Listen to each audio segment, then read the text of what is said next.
Earlier this year, I joined a small group in Oxford protesting the rise of the English far right.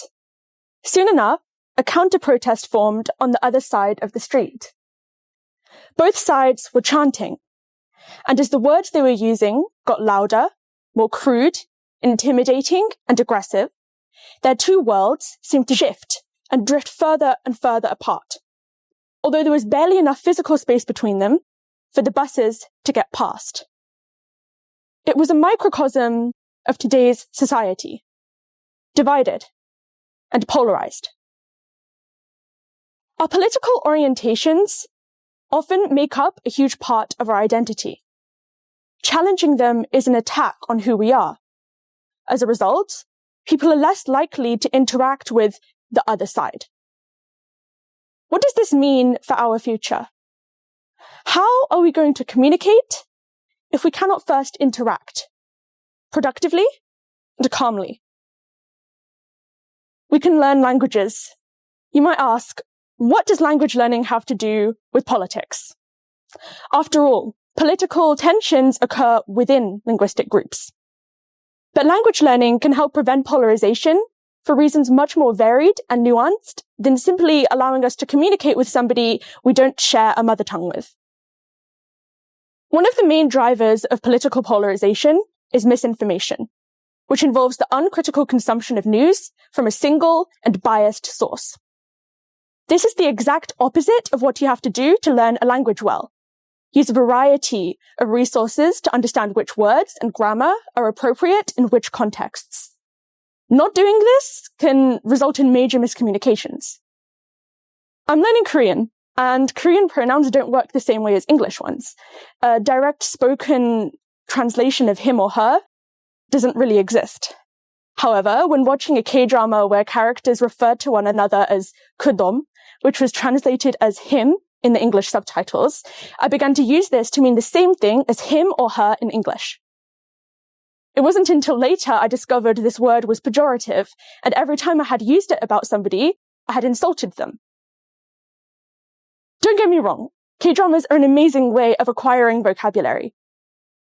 But because I was using such a limited range of resources, I wasn't questioning, for example, why I hadn't seen this word in a newspaper, because it was rude. Thus, language learning can give us the critical thinking skills we need to avoid the misconceptions and misunderstandings that shape the politics of today.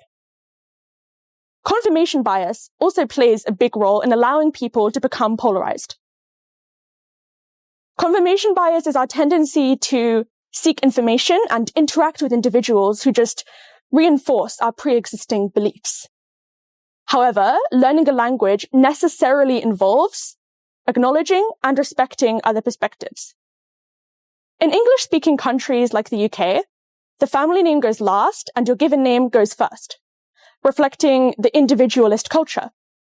However, in countries like Hungary, Vietnam, and Japan, the family name goes first, and the first name, in English, the given name, goes last. Your name is a crucial part of your identity. Switching its order is uncomfortable. But every word you speak in a foreign language teaches you to not only understand, not only respect, not only acknowledge, but inhabit other perspectives. Exactly what fails to happen when people become polarized. The political policies and parties we support often factor into who we understand ourselves to be.